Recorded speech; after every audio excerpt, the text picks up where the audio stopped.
Shepherds and the crew, covering all Elite Wrestling, bringing you the news. It's Sunday Night Raw, gonna rock your world.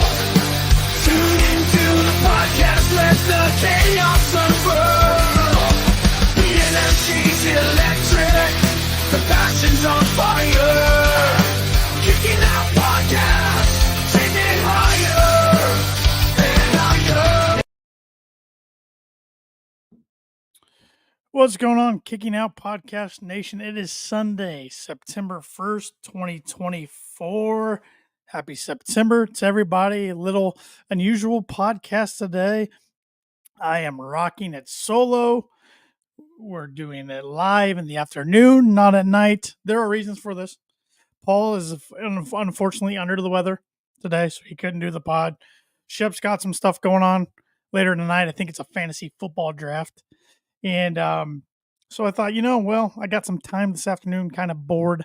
It's not a lot going on. So let's go ahead and just knock one out in the afternoon and then kind of freeze up the night for everybody on this Labor Day weekend, this 3-day holiday weekend. So happy Labor Day, happy early Labor Day to everybody that celebrates that. We got Majin in the house. He says, afternoon pod, this is weird. I agree. It is a little strange. It is a little strange. He also says, this is good. It's an afternoon episode. I would have missed the evening one. See, everybody's kind of busy, seems like, this weekend. So want to make sure we got an episode in for you guys. There's a lot to talk about. We had AEW All In London last Sunday. Great show. I want to give my thoughts on that. And, of course, we had Dynamite and Collision this past week. Also Rampage, but I didn't catch much of Rampage. So I'll break that down, give my thoughts, and some other important news and notes for the podcast. But first, I still got the title around my shoulder. Between two beers, JPJ gave it his best effort. Just fell a little short to me. Shep wasn't even close. Got to give a shout out to my man, Will Ospreay. The bruv came through. That was the difference maker. I had 8 points, 8 confident points on that match. Shep and JPJ, I think, had 5 and 8, respectively, on MJF. So here we are, 336 days and counting now that I am the KOP Predictions champ. But got to defend it again next week. All Out prediction show next week. Not sure when we'll be doing that yet, but we'll let everybody know. So make sure you're following the Kicking Out Podcast on all social media platforms at Kicking Out Pod if you haven't already. If I had to guess, we'll do it Friday night after AEW's off the air, but I'm not 100% sure on that just yet. Majin saying he tried to tell everybody. I was going to defend the title. Majin, that's why you're a smart man. We got Michael McLean in the house. Appreciate that.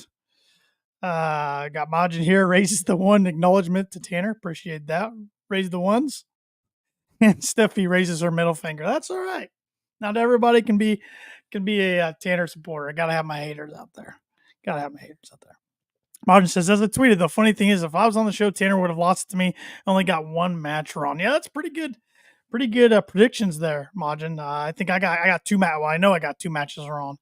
I got the gauntlet wrong, and I got the 4-way ladder match wrong. I did not see, I guess, the new BCC, if we want to call them that, with Pac involved.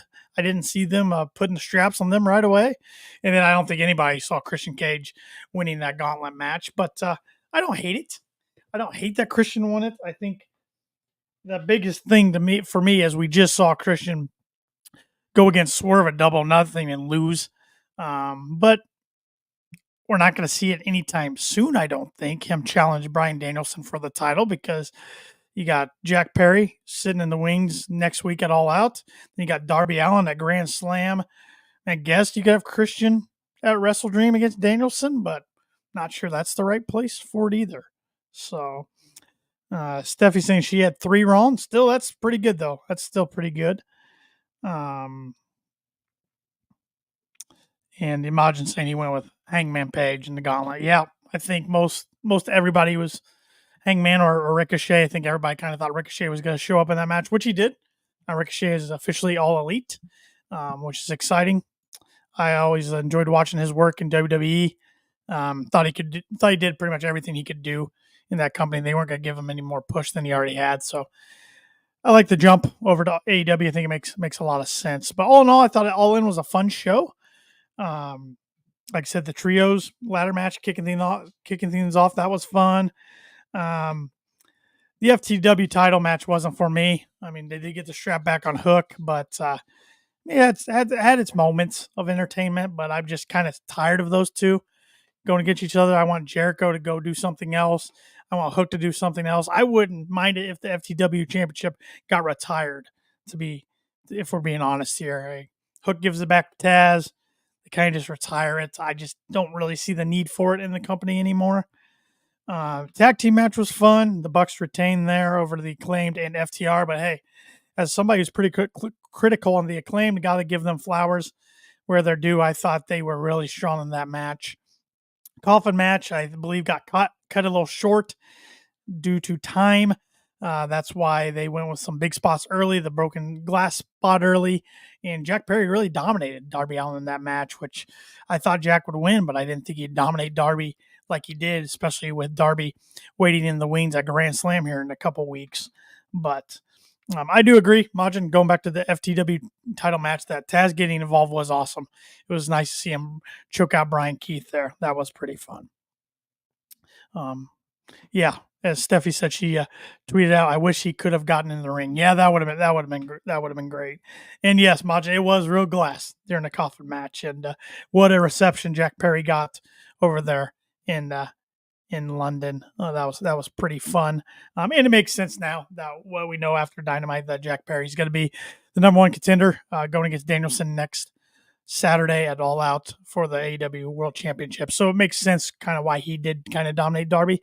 But I thought the highlight of that whole match was the aftermatch, what happened after the match. They were trying to set Darby on fire yet again in the casket, but Sting's music hits, or his kind of alternate music, I guess, Seek and Destroy by Metallica. That he used in WCW and used last year at All In 2023 in London. Came out, cleared house, cleared the ring. That was fun. That was fun to see Sting show up. Place went nuts. That was pretty good. TBS title match was not for me. I don't want to spend too much time on it, but I thought, all in all, Mercedes carried her weight and Britt Baker didn't. I don't know if it was just an off day, if she just wasn't all into it, or if there's more going on backstage or with her personal life than we know about. I don't know. They didn't seem to gel that day. Sometimes that happens, and it was unfortunate because that was a match I was really looking forward to, and I thought it was a potential show stealer of the card, but didn't turn out that way. The American Championship, which is now the International Championship again, we saw Will Ospreay defeat MJF in a really fun match. Crowd was really into that one. And of course, going back to the Mercedes Britt Baker match, that did have to follow Ospreay MJF, so that was kind of a tough spot on the card for that match.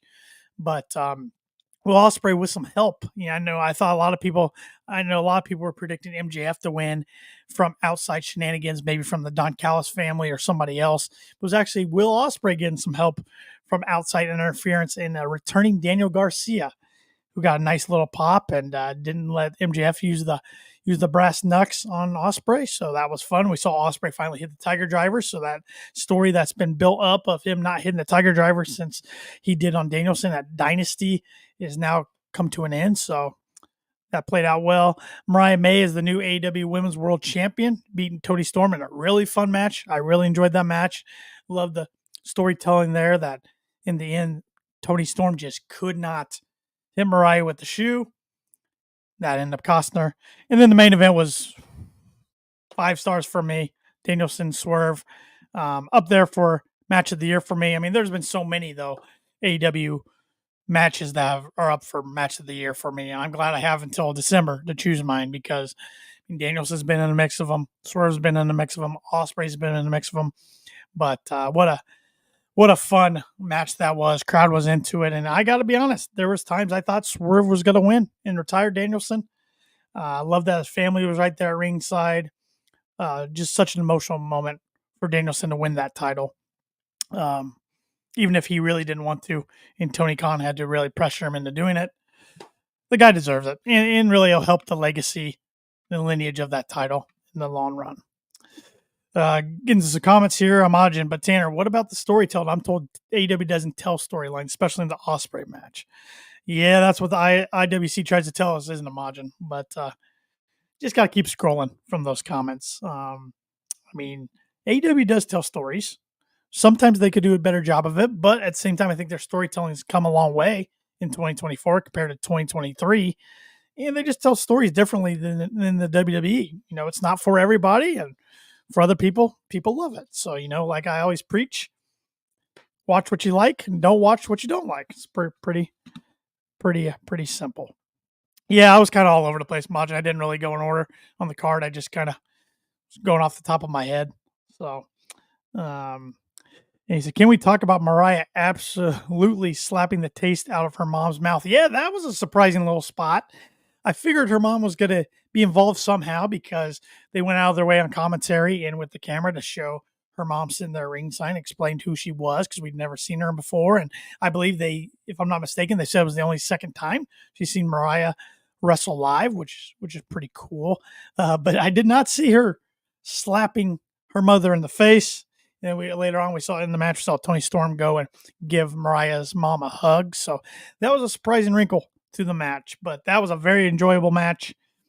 I really thought though the TBS championship match would be the women's match that we were talking about after the pay-per-view between these two, but I was mistaken. I'm not mad about it. It was a great way to end a story that's been slowly calculated all year since Mariah made.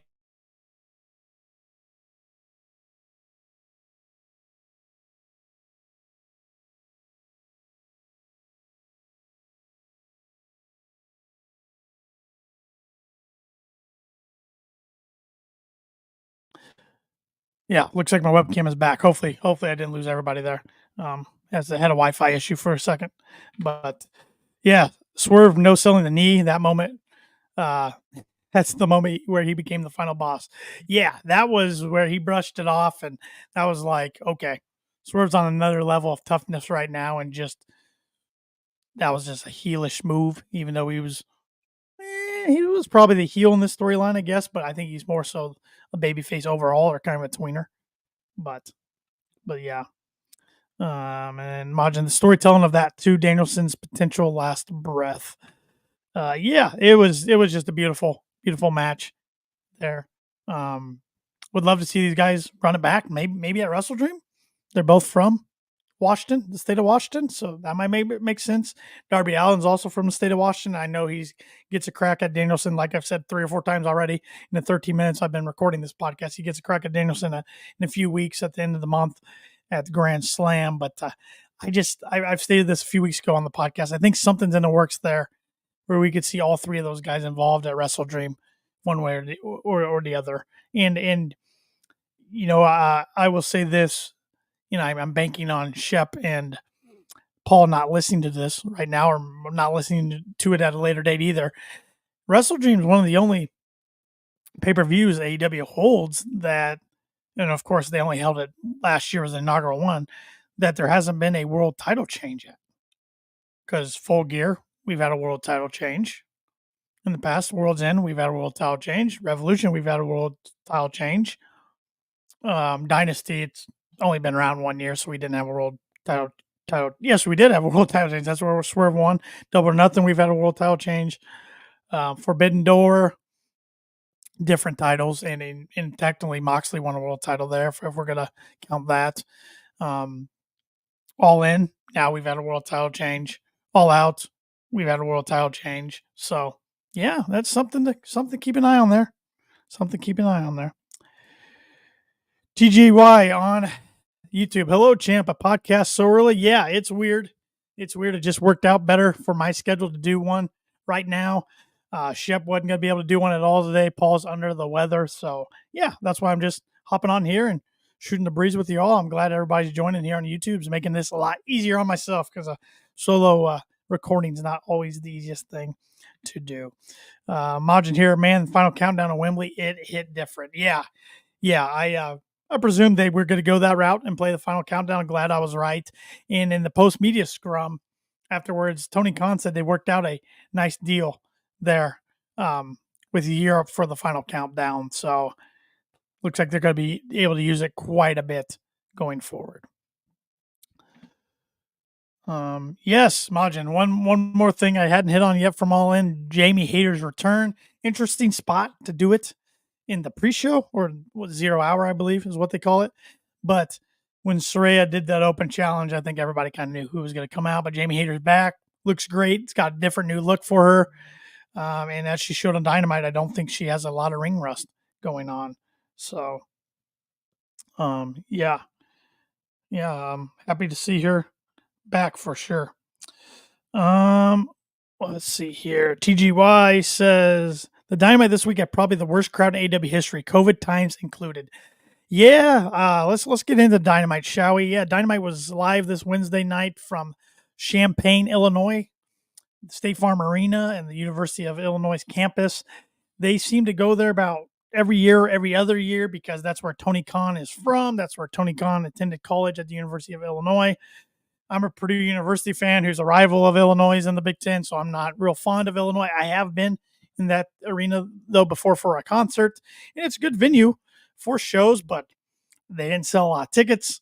And the people that were there present for Wednesday night show didn't really cheer that much. Yeah, it was not the best crowd by any means. It wasn't a very energetic crowd, and it was too bad because this was a big Dynamite. It felt like, or should have been a big Dynamite, coming off your biggest annual pay-per-view event of the year. But and it was kind of interesting. I thought where they ran Champaign when they're doing Collision, Rampage, and All Out in Chicago next week. I thought that was really weird on the calendar, but also I guess now that I think of it, I think Tony originally was going to do All Out this weekend like he always has for Labor Day. That's probably why he ran Champaign Wednesday night and Dynamite, but then he decided to push All Out back another week. So that's why we get 2 weeks in between All In and All Out this year, but it's still kind of feeling rushed, the All Out crowd. I mean, All Out card, I should say. It looks awesome. It looks like a stacked card, don't get me wrong. Some of the matches have more stories built into them than others, but still kind of feels like a rush, even though it's 2 weeks instead of 1 week. And next year we won't have to worry about that because there'll be the pay-per-view schedules looking completely different next year, with Forbidden Door being in Wembley instead of All In, and All In being at Global Life Park. So I think All Out card next year is going to have a lot more time to breathe. And Majin saying it looks like something, ironically, Becky Lynch would wear, talking about Jamie Hayter's look, because TGY said here, the gear for Hayter looks so weird. Looks like something a jobber would wear. Well, even her hair color. I mean, with the reddish orange, that reminds me a little bit of Becky Lynch.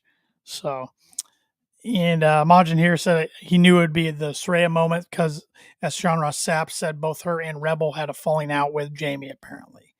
So, yeah. Globe Life, thank you. Did I say global? Thank you, Globe Life. Thank you, Stephanie. I don't really have the notes up here in front of me for that, so thank you, Globe Life, where the Texas Rangers play. Yes, thank you. So, but Dynamite, we've already hit on to it. Lackluster crowd this past Wednesday, but one fun thing right away was it opened up with a surprise return of Jon Moxley. He is, in my opinion, Mr. AEW. He is the face of the company.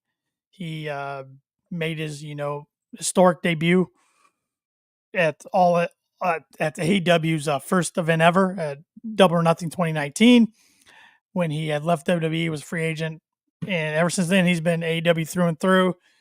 Signed a contract extension a year or two ago that goes through 2027, I believe. And he wasn't on the All In card, hadn't been around for a couple months, finally got that long vacation break he'd been waiting on. So to see him come out as kind of a surprise after not being in the mix over there in Europe, in the UK, was pretty cool. It was pretty cool because I think everybody was waiting for Moxley to come back. And right away, when he came back, it's like, okay, he's got a different look on his face. He looks like he means business. And then his TJY said Moxley seemed like he was drunk. So weird. Yeah, like I said, he seemed like he meant business, and it was a whole different side of Moxley than we've seen in a long, long time. He grabs the microphone Well, Shivani's in the ring, says, great to see Moxley for the first time since Forbidden Door. He asks Moxley how he's been. Moxley says he has some things that need to be done. He says he came to Dynamite looking to have a conversation with a man who is everything like him. Then he tells Darby Allin that he won't be hard to find. He makes it clear to Darby to Darby and everybody that this isn't their company anymore. But the weird thing how he did it was he's looking at Tony Schiavone and he's like, this isn't your company anymore.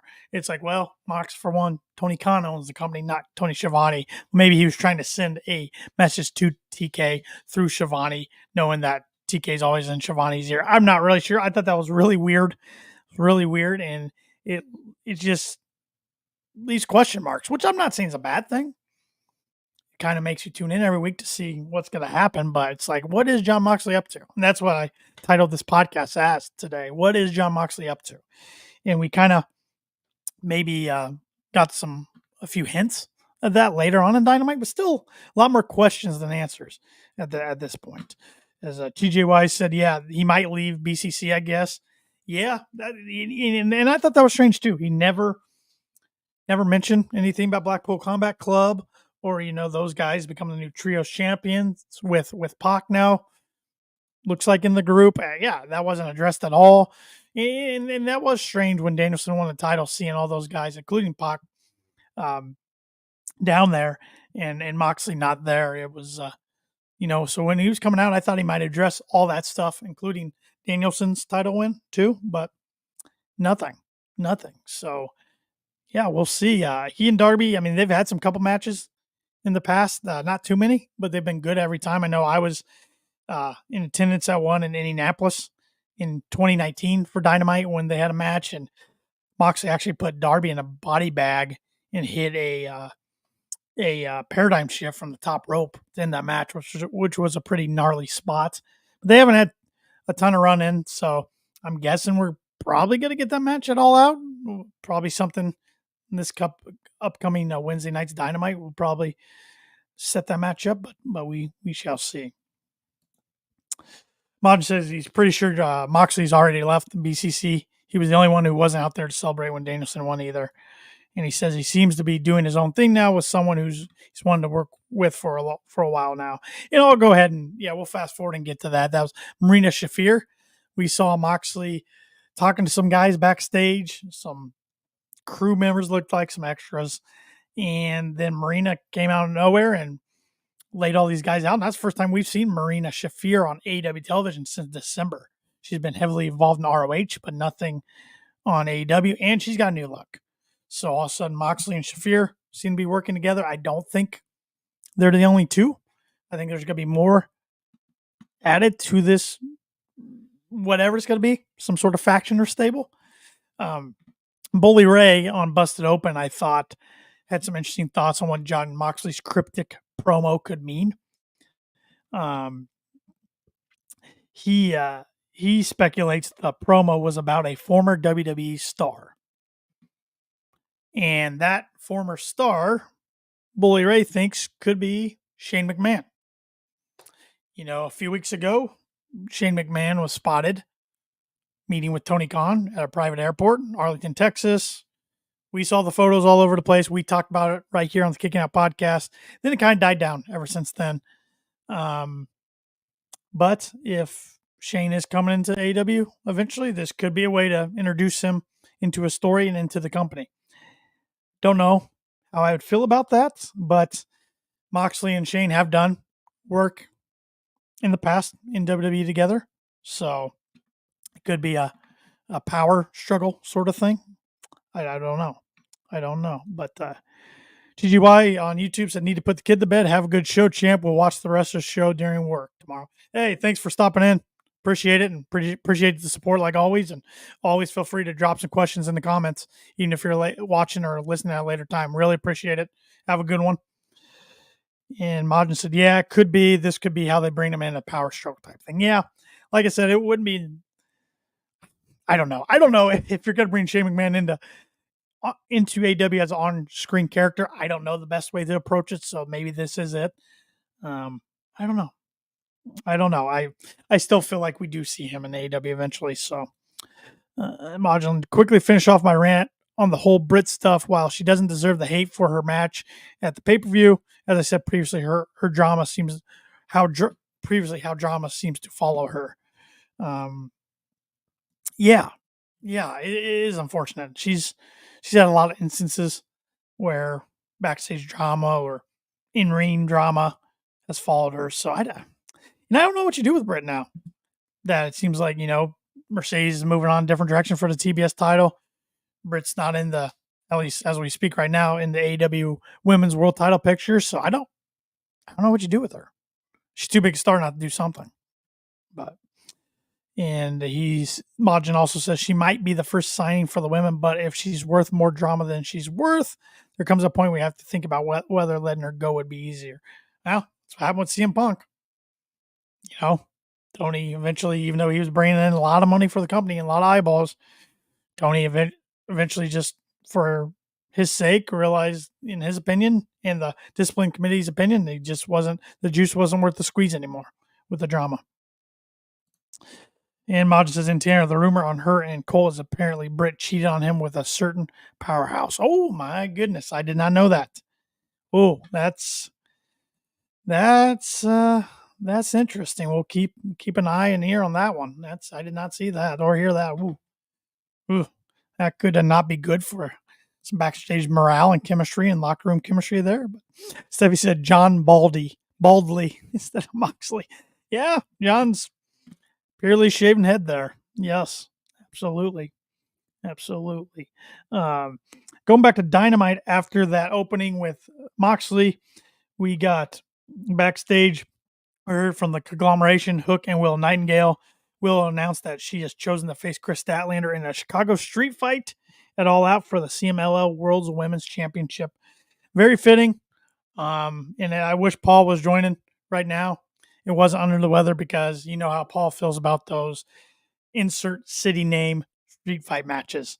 Yeah, he is not a fan of those, but fitting for these two women. Willow Nightingale's been in more street fights than any other woman on the AEW women's roster, and Chris Statlander can hold her own. So that's gonna be a fun match, in my opinion. Very fun match. Amajin says he loves the conglomeration promos. Briscoe is just hilarious. Oh yeah, Briscoe makes those. You got a unique set of personalities there with Kyle O'Reilly, Briscoe, Ishii, who doesn't say anything, Hook and Orange Cassidy and Willow there too. So interesting set of personalities there. But yeah, Briscoe, man, if I could only have half that guy's energy, I'd take it. Speaking of Ishii, he and Hangman Adam Page put on a fun match, hard hitting match. I mean, that's when I knew this crowd wasn't real into it, when these guys are just teeing off on each other with forearm after forearm, and the crowd cheers a little bit, but then dies down. I mean, most places the crowd would have got on their feet, chanting, "This is awesome," different things like that. And the Champagne crowd just didn't bring it Wednesday night, unfortunately.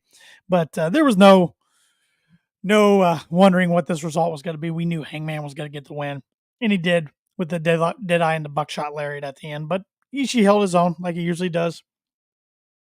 After the match is where it got real interesting. We see Swerve's music hits. Swerve and Prince Nana make their way down to the ring. They stare at each other, get face to face. Swerve then cuts a promo saying Page keeps inching further and further away from success.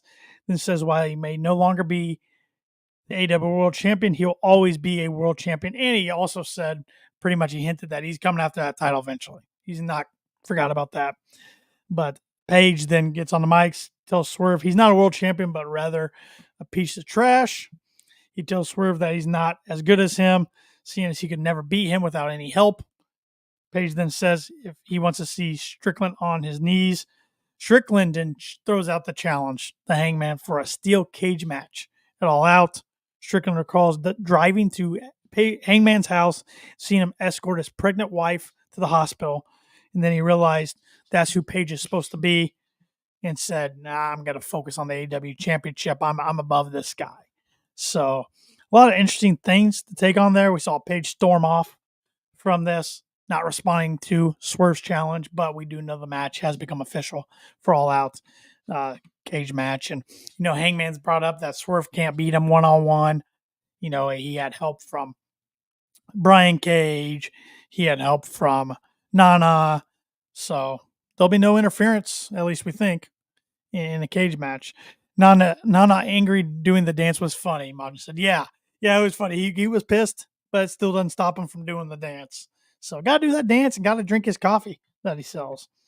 So, yeah, and I thought the most interesting thing about he admitting that he was stalking Hangman's family was we knew Hangman took time off for a personal reason, but now the whole world knows why. Hangman and his wife brought a second kid into the world, which congratulations to them, but that was kept pretty secret, I feel like, or pretty silent around the dirt sheets and AEW locker room, and Swerve addresses it on national television. So, as only Swerve can.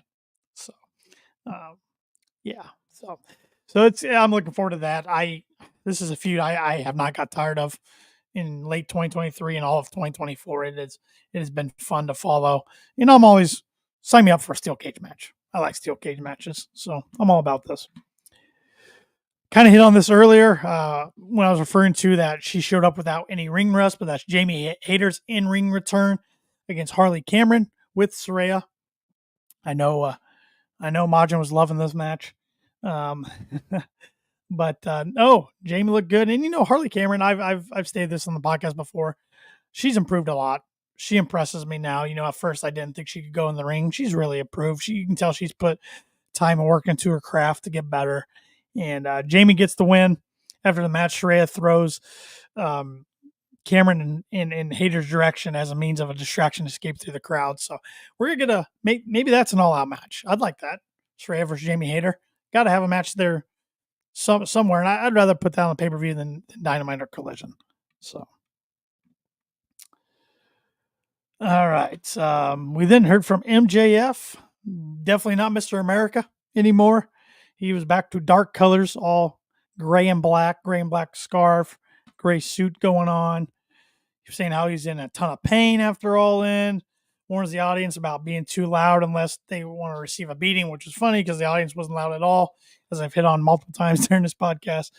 But he's grabbing onto his neck that's all wrapped in KT tape. He says he lost the International Championship and the Dynamite Diamond Ring, which is supposedly, according to the Wrestling Observer newsletter, that is true. The Dynamite Diamond Ring, he lost it. Don't know if it got stolen over in London or what, but that's why they had to write that into storyline, as we found out Wednesday night, that there is no more Dynamite Diamond Ring. So I don't know if they'll make a new one because they have that match every year, or if they're just going to forget about it, which would be interesting for MJF's character going forward if he doesn't have that diamond ring to pull out and help him whenever he wants.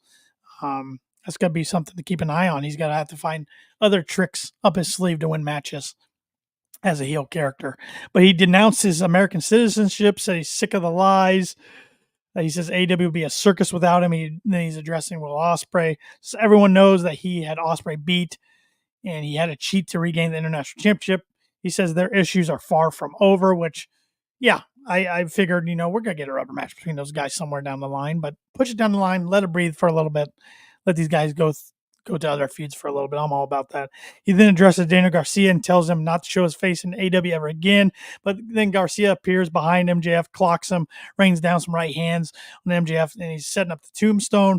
He decides to take it one step further, sets MJF up on the top rope, looking to land a tombstone off the ropes, but security runs down in the ring. So then by that time, he's beating up the security, and MJF has flopped his way back onto the ground. Then MJF all of a sudden gets up, and he's fine. He blindsides Garcia from behind, rains down some right hands on him, fires off some stomps on Garcia in the corner, but Garcia returns the favor, sits MJF on the top rope again. Then he's still looking for that tombstone, but Christopher Daniels and some other people run into the ring to break it up.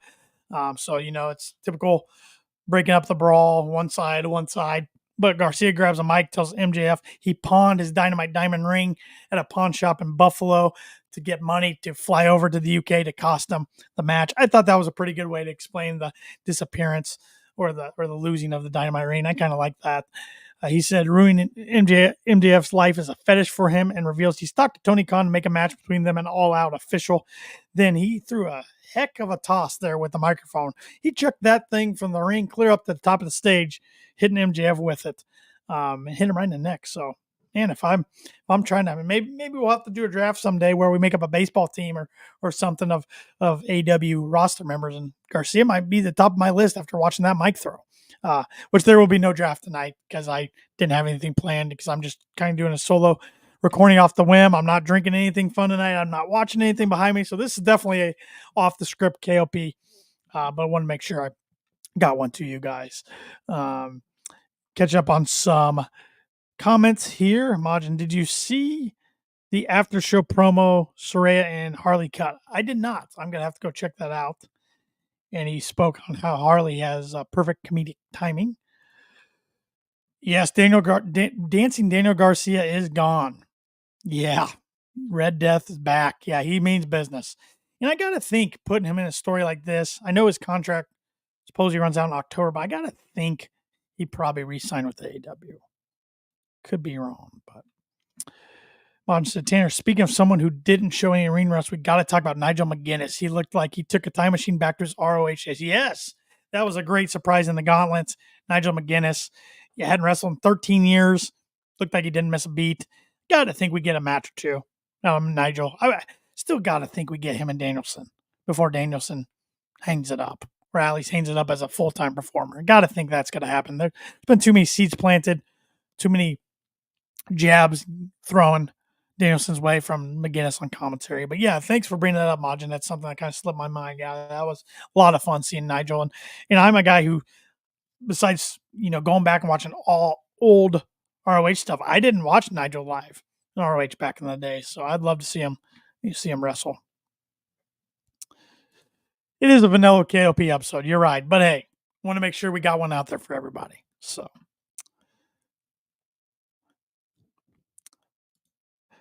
Steffi say, my son, Mom, who's that? Steffi, who are you referring to there? Garcia, Nigel McGuinness, I'm guessing maybe. Nigel and Zack Sabre Jr. facing off, crowd chanting British wrestling. What a moment. Yeah, that was a lot of fun too. Yeah, Sabre Jr. never going to complain when he shows up on AEW television. And how about Jeff Jarrett? Got to throw in something for my man Double J. Finally giving Hangman Page that guitar necklace like he's been wanting to for months now. So that was fun too. Stephen Chambers here on the comments on YouTube. Good to see you, Stephen. Guessing Danielson versus McGuinness at Wrestle Dream, Danielson's last match in his home state. That can make some sense. Yeah, I just can't make up my mind now when I think Danielson's going to lose that title. I don't know. Wrestle Dream would make sense being in his home state, but carrying out a little longer would make sense too if he's able to go medically. So. We got a 4-way match, 4-on-4 match here with Conglomeration and Hook versus Roderick Strong, Chris Jericho, Big Bill, and Brian Keith. Hey, talk about a guy who's overseas. Big Bill. That UK crowd loved themselves some Big Bill and some Jeff Jarrett, which was fun to see. Big Bill tried to stay heel persona, even though the crowd was loving him. But man, that was fun, and I can't wait till Big Bill turns on Jericho eventually. And maybe gets a little singles push. I think that'll be a lot of fun. But this match went on for a while. Hook and the Conglomeration won at the end when Hook clinched in Red Rum on Roderick Strong, and Roderick Strong tapped out. But after the match, we saw the Undisputed Kingdom, Matt Taven, Mike Bennett show up, beat down Hook in the ring as Jericho, Keith, and Bill were brawling with the Conglomeration on the outside of the ring. Officials ran down to break the 6-man apart. But, I know I mentioned earlier that I was hoping the FTW title would be retired. I think the next FTW title feud, we'll probably see it all out. It's Roderick Strong versus Hook, which at least Hook's getting away from Jericho, but I don't know. That still doesn't do a ton for me. But Stephen Chambers saying, bring Enzo Amore back with Big Bill. You can't teach that. What we have here, a cup of haters. Oh, Enzo was fun in NXT, but I do not want to see him in AEW. I'm good with him just not being part of a company, being honest. I think the last company he was with, somebody can correct me if I'm mistaken in the comments, but I think he was with MLW, last company he worked for, and he's kind of screwed them over too. So Taz broke his headset. I did not see that. Was that at All In he broke it, or did he break it Wednesday Night Dynamite? I did not catch that. That's interesting. Majin here. Undisputed Kingdom comes out, but it's the tag team. Where's the big beef? I don't know, Majin. I know we're on the same page here. I don't know where Wardlow is. I don't hope injury on anybody, but I'm hoping, I know he got in that car wreck a few months ago that he banged up or pretty much totaled his car. Maybe he got some injuries from that he's rehabbing and resting up from or recovering from, because if not, I don't know what Tony Khan and everybody else is doing. If Wardlow's completely healthy and just not on TV, there's no reason for that. I still think he's big money if used right. Oh, Steffi confirming that it was All In that Taz broke his head, so he threw it down to go help his son Hook. That's cool. That's cool. Stephen Chambers saying Miro supposedly getting ready to come back. Yeah, Miro, I can't even tell you the last time we've seen him on TV. I know he's had some disagreements with creative at times backstage, but I know he is back in the States now after spending some time in his home country, Bulgaria. So be nice to see him if they can get something for him. All right. What do we have here else on Dynamite? Oh, Mariah May. Yeah, can't forget about this. She came out in a robe, and then finally unrobed herself and showed off this dress she was wearing with the AEW Women's World Championship around her waist, and she was really fondling Shivani a little bit, touching him, and Tony feeling a little uncomfortable there. That was pretty funny. But the thing I popped for, she was taking a shot at Champagne, and she said that Champagne, this isn't a town that should be named Champagne, it should be named Piss Warm Beer or something along those lines. Piss Warm Flat Beer, something. I don't remember word for word what she said, but that popped me because I'm like, yeah, I agree with you there, Mariah. Yeah, I agree with you there. So, Stephen James says he's guessing Mina's going to be Mariah May's next opponent. That'd be fun. I'd be all for that. And Majin sharing 4 drooling emojis. I figured you would. I'd be upset if you didn't. I almost sent you a tweet there, Majin, when she came out the other night, but I was watching it an hour late, so figured by that time it was old news. Steven's commenting on how we've all made comments. Yeah, that crowd in Dynamite sucks.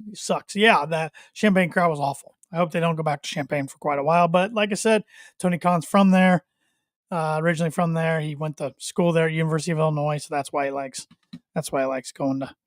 going back there. So we got a backstage heated verbal exchange between the Young Bucks and the Grizzled Young Veterans. Grizzled Young Veterans made their presence known at All In, beating up FTR and having a face-to-face stare down with the Young Bucks. They also beat FTR up last night on Collision. So we'll see what's in store for them. I don't believe they are 100% all elite yet, but they've definitely come to at least some sort of an agreement to make them able to appear on AEW multiple times. So, because I know at one time SRS, Sean Ross Tappa Fightful reported that the Grizzled Young Vets and AEW were pretty far apart when it came to the dollars, but hopefully they figured something out. So, Stephen Chambers saying Grizzled Young Veterans versus FTR is going to be a good match. Oh yeah, that's gonna be a fun one, and so will them against the Bucks if they get to it. Majin, is Shep mad his mid boys FTR didn't win the belts? Oh, I'm sure he is. And he lost points for that too. I think he only put 1 on them, if I'm not mistaken, at All In. But yeah, he'll never pick against FTR even when he knows for sure they're going to lose. But I'm sure he was upset by that. We then got the in-ring, as far as a singles match. I mean, I guess he technically made his in-ring AEW debut in the Gauntlet match at All In. That's Ricochet versus Kyle Fletcher with Don Callis, because Kyle Fletcher and Don Callis wanted this match. And man, I've said many times, Kyle Fletcher is a future star in this company, and Ricochet is fun to watch with his flippity flops, his athletic ability. I really enjoyed this match. Thought it was a lot of fun. Of course, we knew Ricochet wasn't going to lose his first singles match in AEW. And he, was victorious. And after the match, Will Ospreay's music hits. He appeared on the ring to stare down Ricochet, which Ricochet and Will Ospreay, a lot of history together. But, and just when they're talking about things, I'm thinking, okay, we're already getting Pac and Ospreay at All Out because Pac's getting his number one contenders. He's been the number one contender technically, even though MJF and Ospreay faced out at All In. He won that match a month or so ago to become number one contender at All In, and then kind of got pushed back. But he got his Wembley moment there, winning the trios title with the BCC. Anyway, so he's finally getting his international title shot at All Out. Same building he beat Kenny Omega at the inaugural All Out in 2019.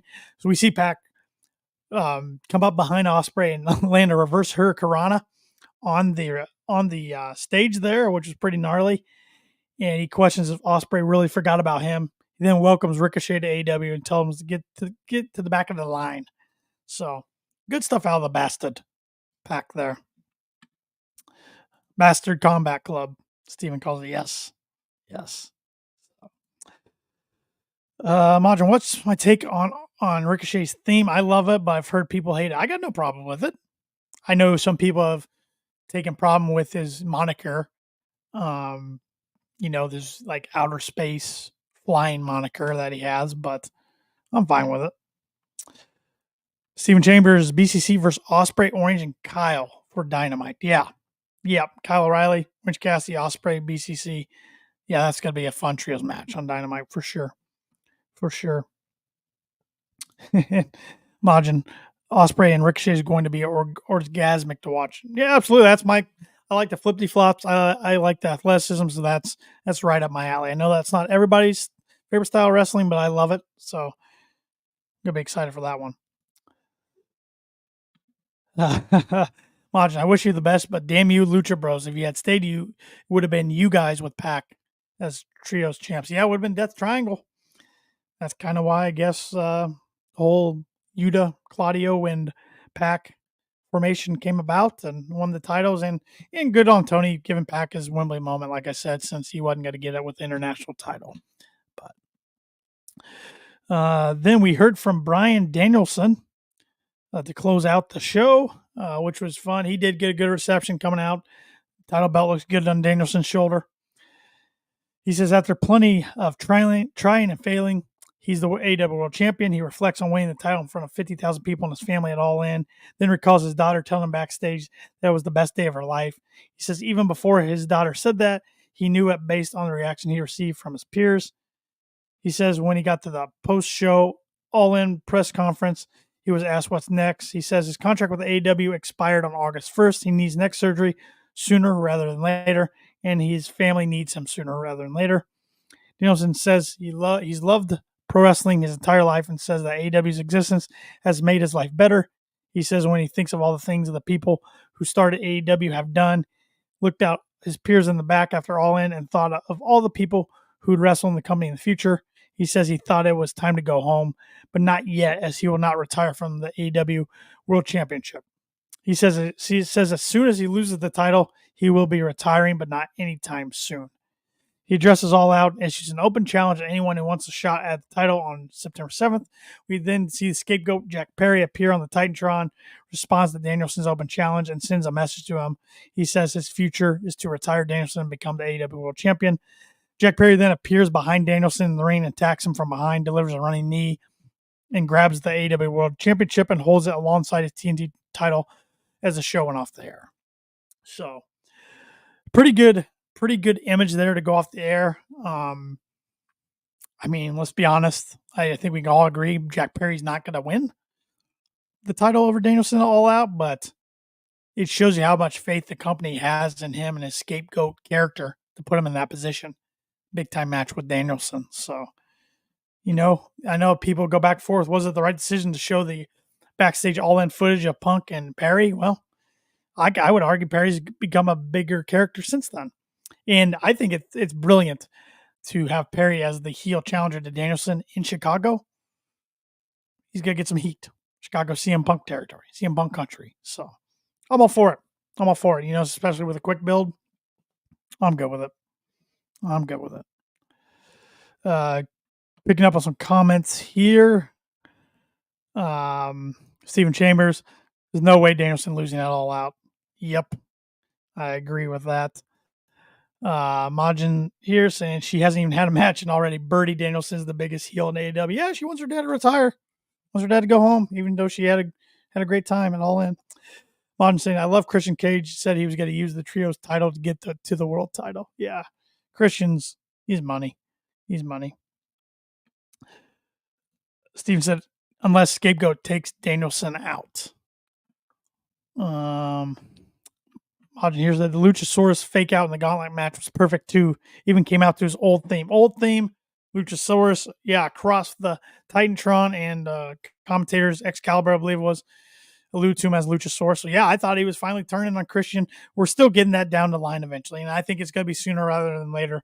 Those seeds have been planted for a long, long time.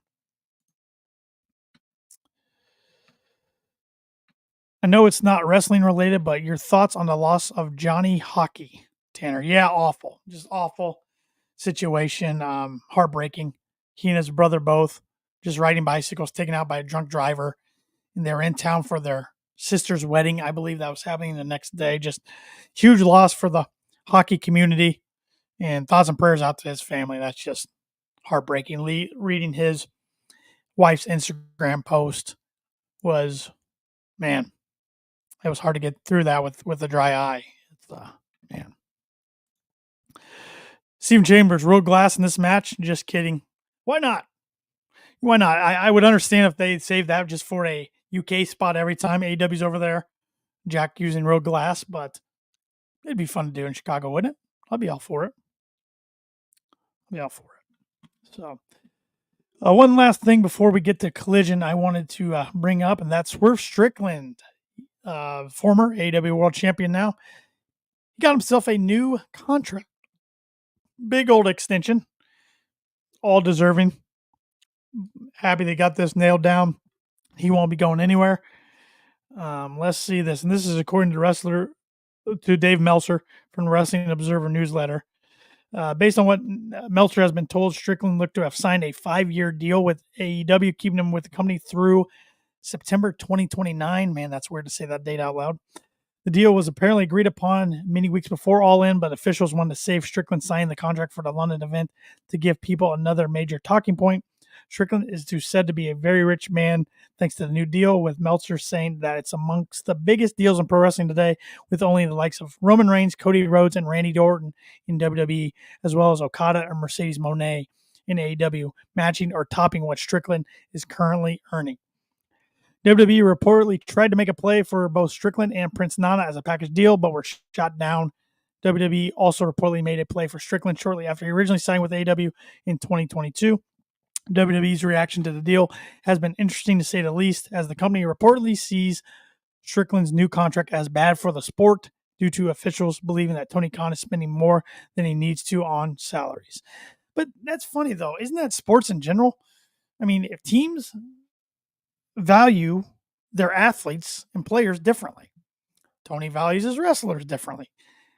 WWE values their wrestlers differently. If you have a guy you want to make sure is going to be locked down for a foreseeable future, if you overpay he or she, so you overpay him. And I mean, I just thought that was kind of funny coming from the WWE camp.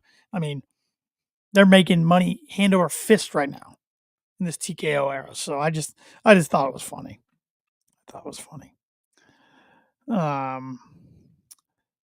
Majin here. Props to Buddy Danielson for laughing while his dad was looking at them busted open. Yeah, Buddy's got a sick little mind, doesn't he? Majin, speaking of Meltzer, props to Dave for asking that question to Birdie. And Will Ospreay popped when seeing Meltzer there live at the post scrum. I know you enjoyed your time here in London, but would you like to go to Australia? I think he threw Japan in there as well.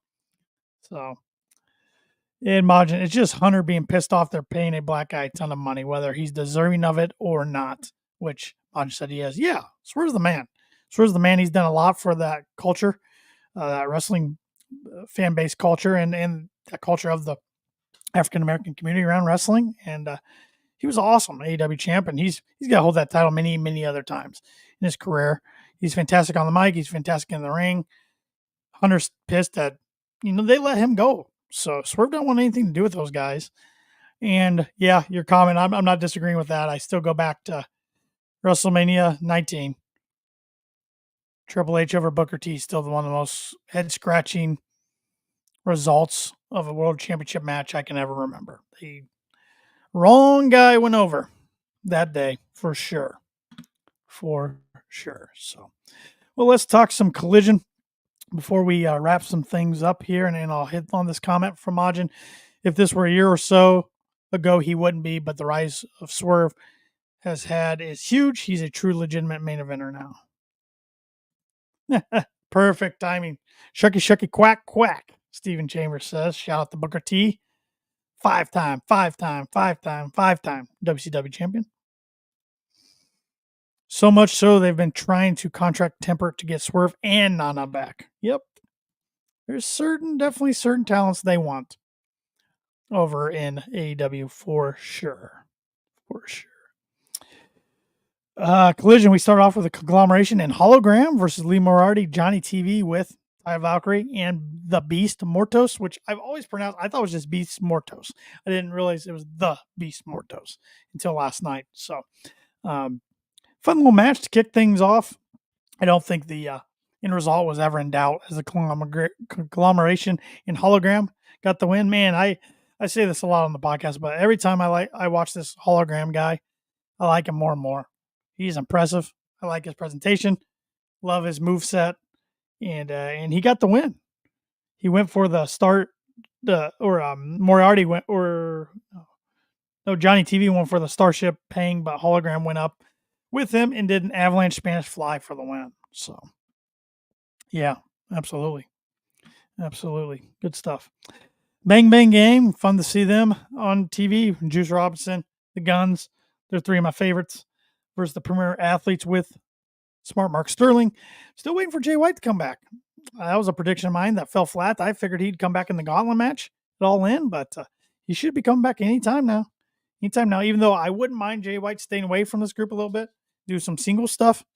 So I think he's got more potential there. But he can, you can still incorporate him with this group too.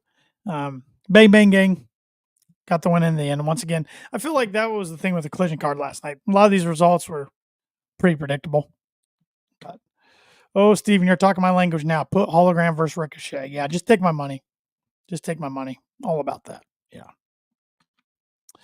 Wish Shep was on here now to talk about his boys FTR. They faced Undisputed Kingdom in the Matt Taven and Mike Bennett, former ROH tag team champs.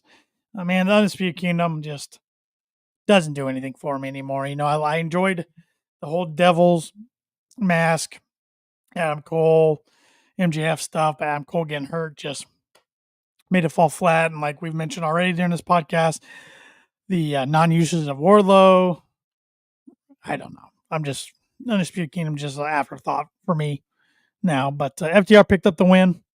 But after the match, we saw the Grizzly Young Vets attack FTR. And James Drake told everyone that AEW is where the best wrestle, and that's why they're here. It's the second time they've laid out the living legends, and they've always been compared to FTR. They're tired of living in their shadows. So, yep, we're going to get that match. I don't know. I doubt that's an all-out match. It's probably a Dynamite match or maybe a Collision match because FTR colliders. So yeah.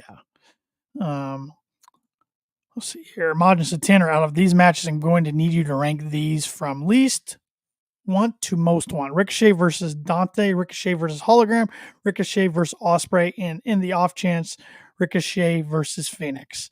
Ooh, I'm getting excited here. I would say the least would be Ricochet versus Dante. I like watching Dante Martin work, but I don't think he's on the level of these other guys. Then I would say Ricochet versus Hologram next, even though I'm really enjoying what Hologram's doing. He just hasn't built that pedigree up as these other two guys. Then give me Ricochet versus Phoenix if something happens there and he doesn't go to NXT, or actually to WWE, since they've been pretty outspoken that they don't want to go to NXT. And then absolutely the one I'd want the most is Ricochet versus Ospreay. History there, and Ospreay's one of my favorite talents, and that'd be a lot of fun. Stephen Chambers, wonder when Cole's coming back. I know he's training, so that's a good sign. What a freak accident last year. I mean, it's almost been a year since that Grand Slam where he just leapt off the stage there and landed on his foot wrong and just completely shattered that thing. Majin, it's a good thing the camera's on top of the desk then, eh? We do not want to see you get too excited. Amen, brother. Amen there. Speaking of Dante Martin, Top Flight, Action Andretti, and Leo Rush were against the Iron Savages, Jack Jameson and Turbo Floyd. Last night, I gotta admit, I like this new presentation of Top Flight with the pilot gear and everything. The aviators giving me a Maverick vibe there, little Tom Cruise vibe too. I like that. I'm liking that a lot. So yeah, they got the win. Top Flight, Leo Rush, and Action Andretti got the win. So Action finally got a win. That guy never wins. I feel like his last notable thing he did was beat Chris Jericho back 2 years ago or so. Got Kyle Fletcher versus Ishii. Once again, said this earlier, Ishii puts up a great fight but doesn't get the win. I guess that's just part of being mostly a New Japan guy that wrestles a decent amount in AEW too. And Kyle Fletcher should have won a match like this. I mean, he is a future star in this company. So, but it took a couple tombstone pile drivers to get Ishii finished. He kicked out of the first one. We then got a rare House of Black singles match: Buddy Matthews versus Commander. But anytime these, Brody King has single matches. Malachi never does. He's the one who should have the most, in my opinion. And then Buddy doesn't really too much either. But anytime I see House of Black on my television, I'm not complaining. These guys are three of my favorites as well. I got a lot of favorites. One of these days, I'm gonna have to rank my current favorites because my list does change quite often. I'm gonna maybe I'll do that next week. Imagine they should come out the Danger Zone then. Yeah, Danger Zone for Top Flight, that'd be fun. Probably pretty penny there for TK to spend, but we've seen him do it before. Buddy Matthews got the win, landing some knee strikes, and then a pump handle slam there. After the match, Brody King came down to the ring. A video showed Eminem Collection challenging them on Rampage. So we're going to get Eminem and House of Black because Buddy Matthews said, grab the mic, said it's your funeral. So, and then props to the women of AEW main eventing Collision. It's always good to see when the women are in the spotlight like this. And the winner of this four-way is going to get a shot at Mercedes Moné at All Out for her TBS Championship. Thunder Rosa, Serena Deeb, Queen Inamata, and Akira Shida. All four worthy components. Fun match.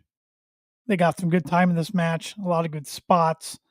In the end, Imanata went for a back body drop into a roll-up, but Shida hit a forearm and enziguri and followed it with a Kanata for the win. So Akira Shida, Mercedes Moné at All Out for the TBS Championship should be a good one. And, I talked about Moxley being the face of AEW. I'm not saying Shida's the face of the women's division, but I think she's their workhorse.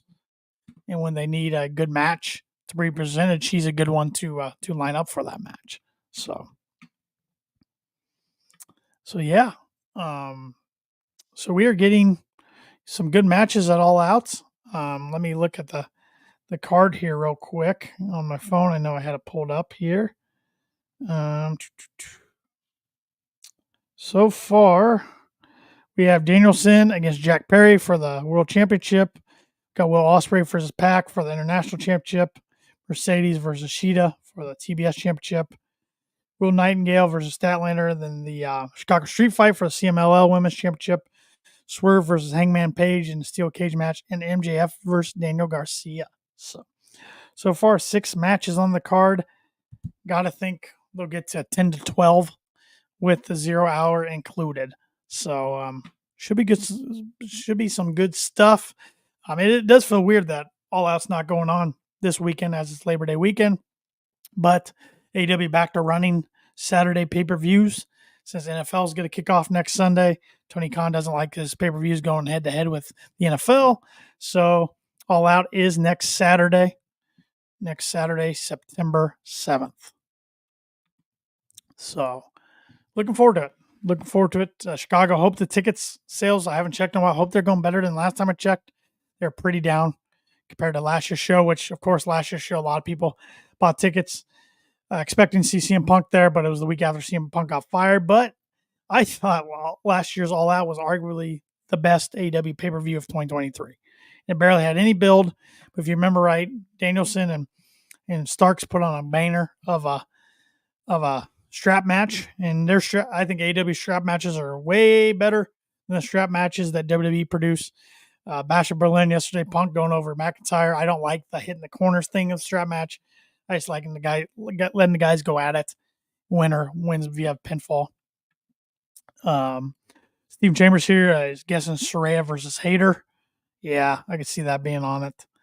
Collision and Rampage competing with SmackDown this Friday. Yes.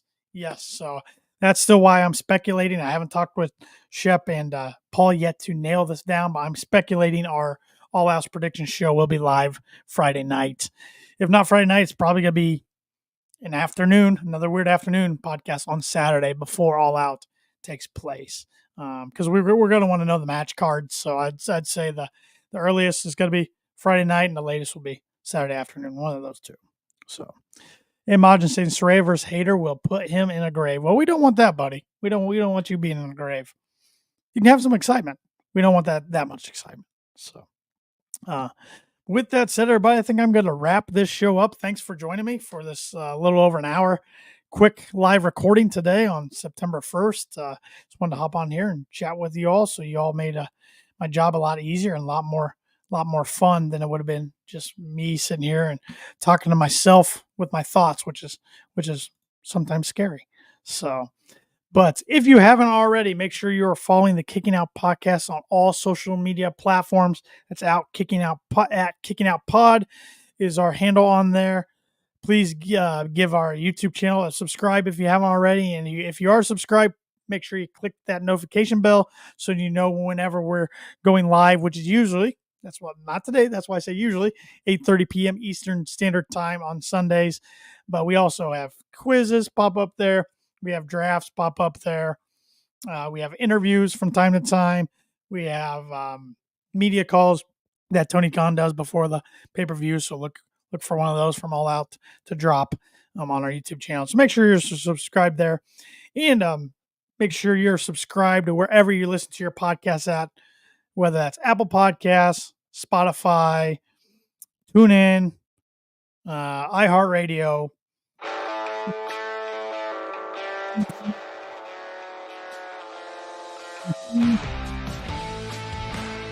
Podcast and look great doing so. You can get some KLP merch at kickingoutshop.com and follow myself, Tanner Lee, on social media at TannerLee92. Follow Shep at TheShep27 and follow Paul at PaulZarman87.